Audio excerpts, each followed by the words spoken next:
Okay. First one from Mike. Are you doing Roth conversions in low income years to leverage your long retirement window? And by the way, we're both gonna answer these. So, are you doing any Roth conversions, Pete? So this is kind of a serious finance question. I thought we'd be starting with like lighthearted retirement lifestyle, but I have an easy answer, and that is no.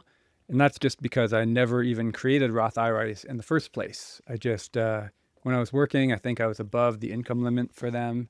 And then after I was retired, I ceased to really care about, these fine details of different retirement accounts.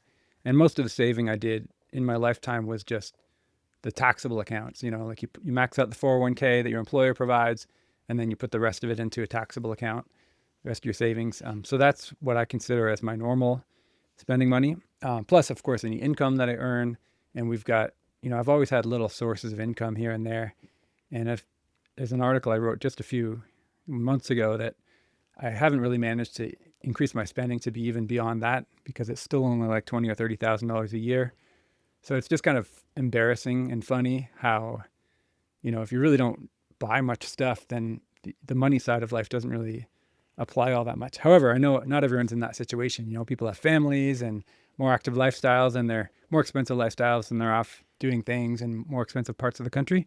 So yeah, those things are great ideas to do. And also the next thing Mike asked, I noticed, is has the 10% early withdrawal penalty for retirement accounts been an issue for me? Definitely not for me, but for other people who retire early and have a ton of money in their 401k.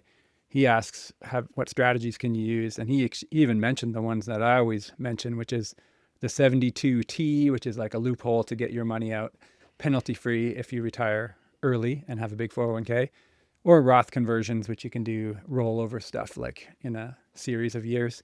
Those all really work, and they're not that hard to do. I just haven't really done them myself. Perfect. Okay. And funny enough, the 72T and Roth conversion, those were my notes just for myself. So I think Mike probably knew as well. Oh, okay. But I know Mike. So for me, we haven't started doing Roth conversions, but we will probably this year, because I basically turned off my revenue and income. So I, as self-employed, I was just like, okay, Elizabeth is retiring.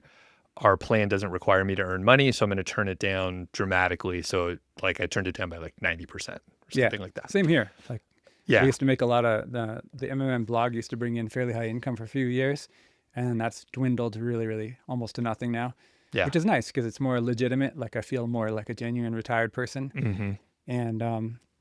and you can always sell shares too, right? Every time I've needed to spend more money, like to buy a car, or when I bought my house in 2018, I just went to my brokerage account and sold the right amount of shares Yep. for whatever the thing costs. And then that's exactly what your money is for. People feel hesitant to touch the retirement savings, but that's your money, man. Like just Yeah. because it's invested in shares doesn't mean you can't use it. It's quite easy to just click sell and use that money and be happy that you did. And we'll put a pin in that. Valentine has a question around that, but so I'll finish off. We will start doing Roth conversions. We have started working with an advisor, so we'll be able to dial in exactly what we want to do for the conversions.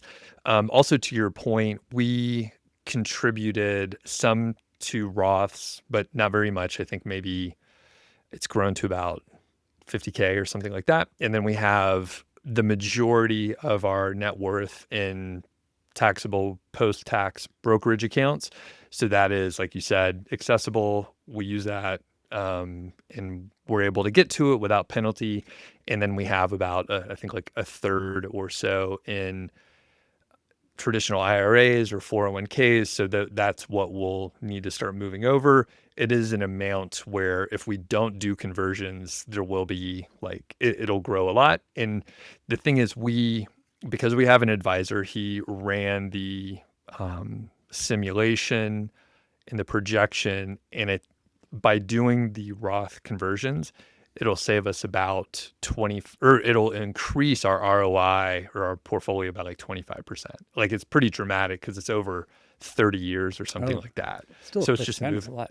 Yeah. Yeah. I was like, I knew we would save a little bit, but I didn't because all that growth is then tax-free, of course. Yeah. So pretty cool. And yep, there's a couple episodes, Mike, with 72T. If you do some research, people have been talking about it more. Okay. Anything else that you want to mention to Mike, Pete? No, That covers it. that was a Cool. good answer, I think, from us.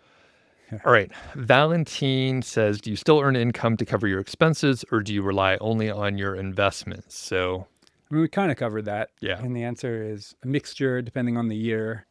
Um, More investments now, and that's been great. And I like the dividend checks.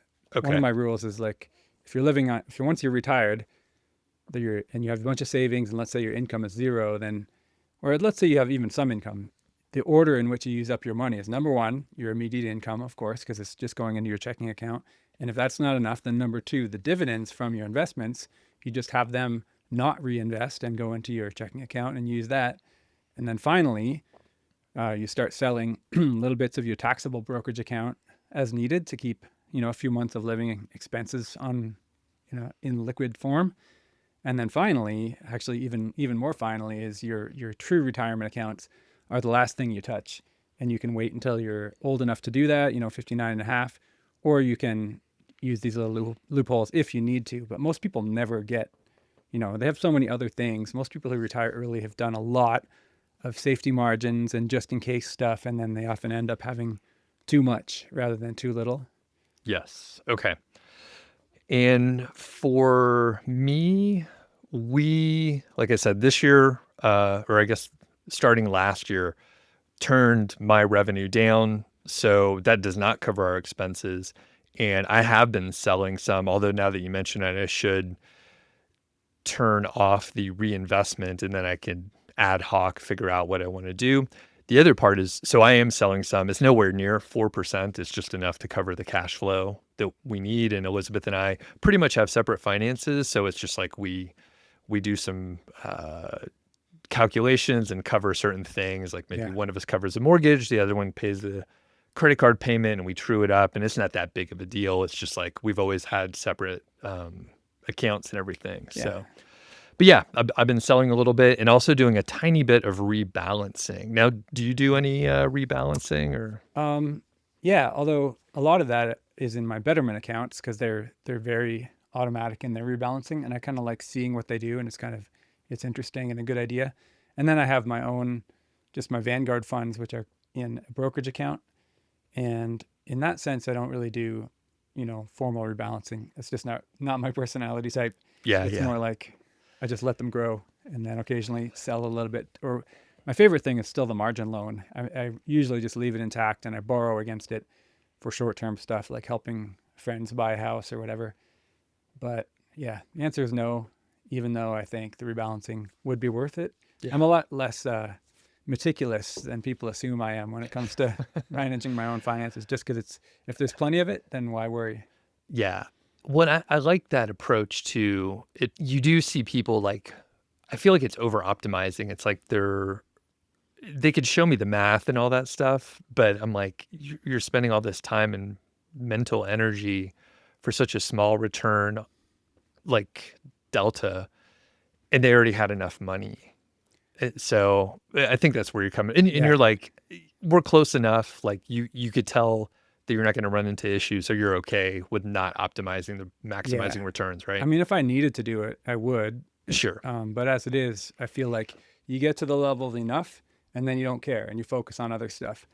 So since I already have like several times more than enough, according to the Hmm. 4% rule, given my spending being so low, I really don't have to think about money. So I try to think about things that I just care about more, Yeah. and which is like how I'm going to enjoy each day Hmm. to the fullest. There's always going to be enough money to buy the stuff that I want, which isn't really all that much stuff. Right.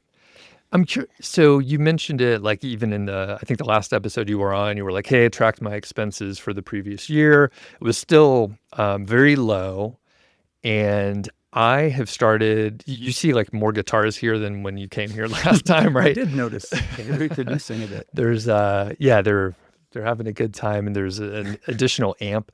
But I was gonna say I've started to like get a little bit more stuff. Um, conscious that like stuff doesn't make you happy. So I'm trying to get things that like I can play music with other people, for example, or if I get something like health related, like I got a fairly nice weighted vest. I'm like, okay, that's a good thing. I get multiple benefits from that. Yeah. I'm curious, like, why aren't you spending more money, man? Like, I feel like I need to take you and I got some new underwear. This is so the funny thing.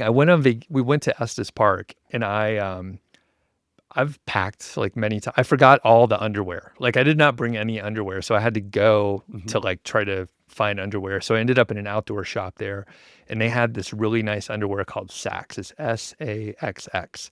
Oh, Are you familiar with good this branding. underwear? No, I'm not.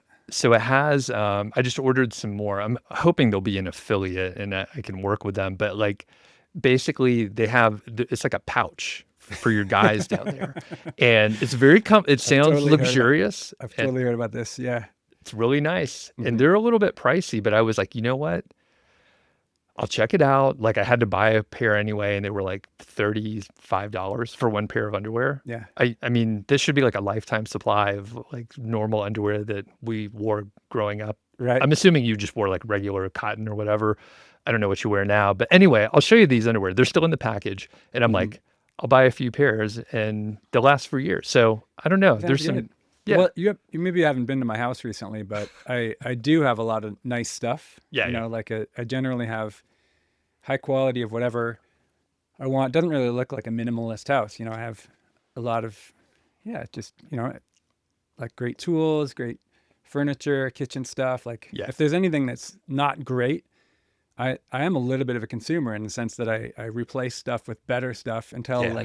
but it's only things I really care about, like cooking appliances or, pots and pans and things like that. Or weight stuff. I've been keeping my home gym. Every time I want something better for that, I'll absolutely get it.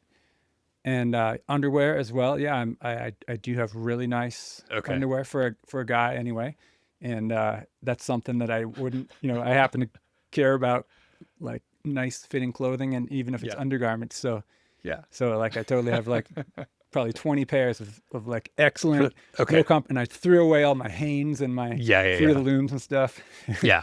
It's okay, that's good. And I know like when I've been over the few times, like you got kitchen stuff.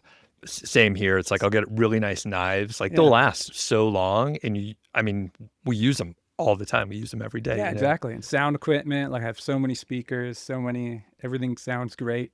Yeah. I don't accept things without bass, Yeah, for yeah. example. Those are problems you could solve. Okay. Yeah. So you just don't want too much stuff, which is like one of the secrets to life, I think. Yeah. And I have more stuff than most because carpentry, you basically have to have 1,000 tools in order to be a full tradesman, especially if you do all the trades like I do. So I just have these 1,000 items that most people don't have to deal with. And I'm still okay with that. I just have to make a lot of shelves and cabinets and drawers and mobile stuff because I do jobs all over, not just in my workshop. Yeah. So it's a little cluttery at times. So I try to battle that. Are you so you said it's a little cluttery and people see the studio here. There's actually like it's fairly clean, but like there's stuff around. And then my desk is a fucking mess. Like I'm not super neat, but I know where everything's at. How are you as far as like an organizational, like everything has its place, or is it kind of more like, I mean, there's stuff on the floor too. This is I'm about the same level as you. Okay. I prefer the tidier the better, but I just can't always manage that when I'm in the middle of a project because I'm not going to like take the drill bit out of the drill and put it back in that exact slot and then take the next one. It's like I'll chuck it down on the table because I'm in a rush and then I clean up at the end. Yeah. Okay. And every now and then when I'll be honest, when I'm procrastinating, I'm like, I should clean up around here. And then I'll like clear everything off and then clean things. But maybe I need that time to like think about whatever it is It's really good for you, I think. Like I have these days where it's just cleaning days. I just put on a podcast, like a 3-hour podcast or music, and then just walk around my garage and just totally Marie Kondo the whole thing. And it's really satisfying. And that's the only reason I'm able to be functional as a carpenter, because chaos really makes me lose everything. If it's already messy, then everything else just gets lost, and I just walk in a circle like a rat, just looking for my pencil or something. I can't find something. So I have to be tidy. That's just a need for me. Very good. Yeah, and I need to clean up a couple things. This is definitely the edge of like acceptable for me. Like the desk is there's a lot of post-it notes over there, but I'll like transcribe them somewhere else, and then that'll be fine. Okay. Moving off on a tangent for that one. Yeah, that was a good question. If you enjoyed that clip, be sure to check out the other segments of this full interview, and you could check out the playlist. If you really enjoyed it, please consider subscribing to the channel.